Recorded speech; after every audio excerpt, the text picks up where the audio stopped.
ఇక బీఆర్ఎస్ లో ఎమ్మెల్సీ కవిత కామెంట్స్ పై రచ్చ కొనసాగుతోంది. పార్టీలో కోవట్లు ఉన్నారన్న కవిత సంచలన వ్యాఖ్యలు చేశారు. అంతర్గత విషయాలు బయటికి వస్తున్నాయన్నారు కవిత వ్యాఖ్యలపై ఇప్పటివరకు బీఆర్ఎస్ నేతలు స్పందించలేదు. ఎయిర్పోర్ట్ లో కవితకు స్వాగతం పలికే సమయంలో గులాబీ జెండాలు కనిపించలేదు.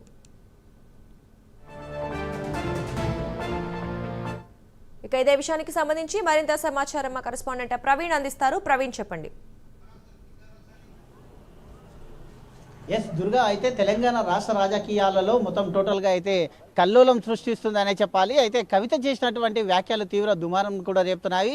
అయితే తెలంగాణ మొత్తం టోటల్గా చూసుకుంటే అయితే కేసీఆర్ దేవుడు తనతో పాటు దయ్యాలు ఉన్నాయంటూ కూడా అయితే కవిత చెప్పడంతో పాటుగా మనం ఇప్పుడు ప్రజెంట్గా కవిత నివాసం దగ్గర ఉన్నాము. కవిత నివాసం దగ్గర కేసీఆర్ దేవుడు ఆయన చుట్టూ దయ్యాలు ఉన్నాయంటూ కూడా అయితే నిన్న మీడియాతో మాట్లాడడం జరిగింది. వారి వల్లే పార్టీకి నష్టం జరుగుతుందని కూడా చెప్పడం జరిగింది.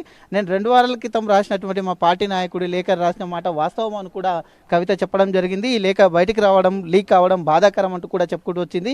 కేసీఆర్ కుమార్తె రాసిన లేఖ లీక్ అయితే ఇక పార్టీల సామాన్యుల పరిస్థితి ఏంటి అంటూ కూడా నిన్న చెప్పడం జరిగింది. దీనిపైన చర్చ జరగాలి అంటూ కూడా బీఆర్ఎస్ ఎమ్మెల్సీ పార్టీ అధినేత కేసీఆర్ కూతురు కల్వకుంట్ల సంచలన వ్యాఖ్యలు అయితే చేసిందని చెప్పాలి. ఆమె కేసీఆర్ కు రాసిన లేఖ 2 రోజుల క్రితం బహిర్గతం కావడం రాష్ట్రంలో సంచలనంగా మారిన సంగతి తెలిసింది. ఈ లేఖ పైన బీఆర్ఎస్ పార్టీ అగ్రనాయకులు మౌనంగా ఉన్న బీజేపీ కాంగ్రెస్ పార్టీ నాయకులు రకరకాలుగా వ్యాఖ్యలు అయితే చేస్తున్నారు.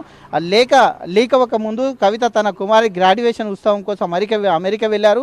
శుక్రవారం రాత్రి తిరిగి ఆమె శంషాబాద్ ఎయిర్పోర్ట్ విమానాశ్రయంలో మీడియాతో మాట్లాడారు. పార్టీ కింది స్థాయి నుండి అయితే మొత్తం టోటల్గా కూడా బీఆర్ఎస్ పార్టీ ఆగమైనట్లు ఆ పార్టీ నాయకులు మాట్లాడుతున్నారు. మా నాయకుడు కేసీఆర్ నాయకత్వం తెలంగాణ బాగుపడుతుందని, పార్టీకి కూడా ముందుకెళ్తుందని, పార్టీలో చిన్న లోపాలపై చర్చించుకొని సవరించుకొని కోవట్టులను పక్కకు జరుపుకొని ముందుకెళ్తామని కూడా 10 కాలాల పాటు పార్టీ చల్లగా ఉంటుందని, కాంగ్రెస్ బీజేపీలు విఫలమయ్యావని, వారు రాష్ట్రానికి చేసింది ఏమీ లేదంటూ కూడా చెప్పుకొచ్చిన క్రమం లోపలనే అయితే నిన్న అయితే టోటల్గా ఈ యొక్క వ్యాఖ్యలు అయితే తీవ్రంగా అయితే ఖండిస్తున్నారు. అయితే ఇక బీజేపీ కాంగ్రెస్ వాళ్ళు కూడా కొన్ని ప్రశ్నలను కూడా సంధిస్తున్నట్టుగా తెలుస్తుంది.